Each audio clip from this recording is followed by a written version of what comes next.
Saudi அரேபியாவிலிருந்து India திரும்பிய பிரதமர் மோடி பாதுகாப்புத்துறை உயர் அதிகாரிகளுடன் டெல்லி விமான நிலையத்திலேயே ஆலோசனை நடத்துவதாக முக்கிய செய்தியை நாம் பார்த்துக் கொண்டிருக்கிறோம்.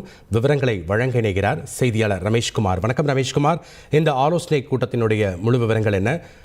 காஷ்மீரில் பயங்கரவாத தாக்குதலை தொடர்ந்து தன்னுடைய சவுதி அரேபிய பயணத்தை முன்னதாகவே முடித்துக் கொண்டு சற்று முன்னதாக பிரதமர் மோடி டெல்லி திரும்பினார்.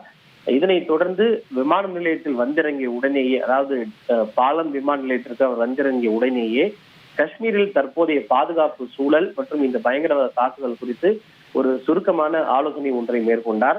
வெளியுறவு அமைச்சர் ஜெய்சங்கர், வெளியுறவுத்துறையினுடைய செயலாளர் விக்ரம் மிஸ்ரி மற்றும் தேசிய பாதுகாப்பு ஆலோசகர் அஜித் தோவல் மற்றும் இதர உயர் அதிகாரிகளோடு ஒரு சுருக்கமான ஆலோசனை கூட்டத்தை மேற்கொண்டு அந்த நிலைமையை, தற்போதைய சூழலையும் நிலைமையும் அவர் ஆய்வு செய்திருக்கிறார். அதனைத் தொடர்ந்து அந்த கூட்டத்தை முடித்துக் கொண்டு அவர் தன்னுடைய இல்லத்திற்கு புறப்பட்டிருக்கிறார். இன்று காலை சுமார் 11 மணிக்கு பிறகு மேலும் சில பேக் டு பேக் மீட்டிங் கூட்டங்கள் இருக்கும் என எதிர்பார்க்கப்படுகிறது.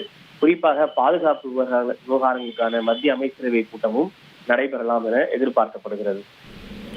நன்றி ரமேஷ்குமார், உங்களுடைய விவரங்களுக்கு.